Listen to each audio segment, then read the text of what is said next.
Welcome to education life YouTube channel থেকে Ajay sir. আজকে আমরা যে কোনো দুই সংখ্যার বর্গ করব, খুব সহজে হবে।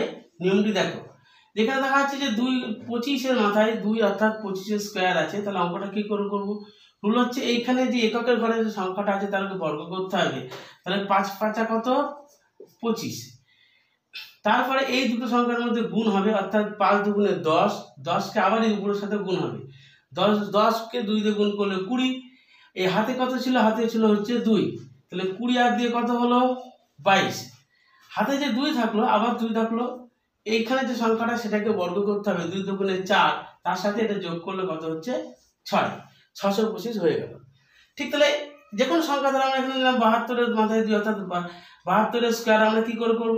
তাহলে এখানে একই নিয়মে 4 লিখবো, 2 দুগুণে 4। তারপর এর সাথে গুণ হবে, 7 দুগুণে 14, 14 দুগুণে কত? 28। তাহলে 28-এর এখানে কিন্তু 8 লেখার পরে হাতে তখন থাকলো 2। এখানে 7 7 49, তাহলে এর লাস্টে যে সংখ্যাটা বর্গ করব, বর্গ করে এই 2 যোগ করে দিলে কত? 49 আর 2 কত হবে? 51। তাহলে 72 স্কোয়ার ইকুয়াল টু 5184। এই সংখ্যাটা কিন্তু চলে আসবে। যে কোনো দুই সংখ্যার বর্গ কিন্তু আমরা এইভাবে নিয়ম করতে পারি। আমরা আরো চেক করতে পারি, আমরা খুব ছোট জিনিস দিয়ে চেক করতে পারি।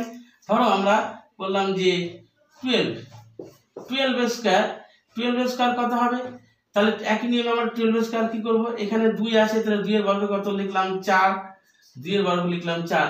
2 এর ক্ষে 2, 2 এর সাথে আমরা 2 গুণ করলে 4, এখানে 4 লিখলাম। হাতে কিন্তু এখানে কিছু থাকলো না, 1 এর ক্ষে 1, অর্থাৎ 1 এর বর্গ হচ্ছে 1।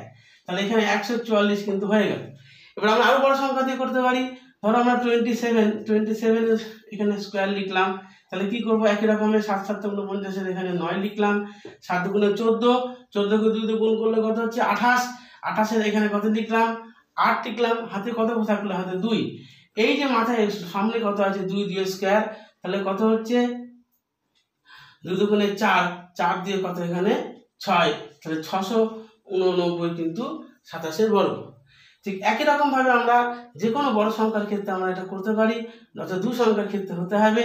ধরো এখানে 93 এর মাথায় কত? 2 লিখলাম, তাহলে 93 স্কয়ার। তাহলে একই রকম ভাবে 3 দিকে কত হবে? 9। 3 9 27 দুগুণে 54, এখানে কত হবে? 54 4, হাতে কিন্তু কত থাকলো? 5। 9 স্কয়ার কত? 81, 81 আর 5 কত? 86, 8649। এভাবে কিন্তু তোমরা অঙ্কগুলো করতে পারো খুব সহজে। অঙ্ক বর্গগুলো হয়ে যাবে। তোমাদের আমি কমেন্টে জানাও যে আমি একটা হোমওয়ার্ক দিচ্ছি যে 87 এর স্কয়ার কত হবে, এটা কিন্তু কত উত্তর হবে কমেন্টে তোমরা জানাও। ভিডিওটি ভালো লাগলে লাইক কমেন্ট করতে পারি।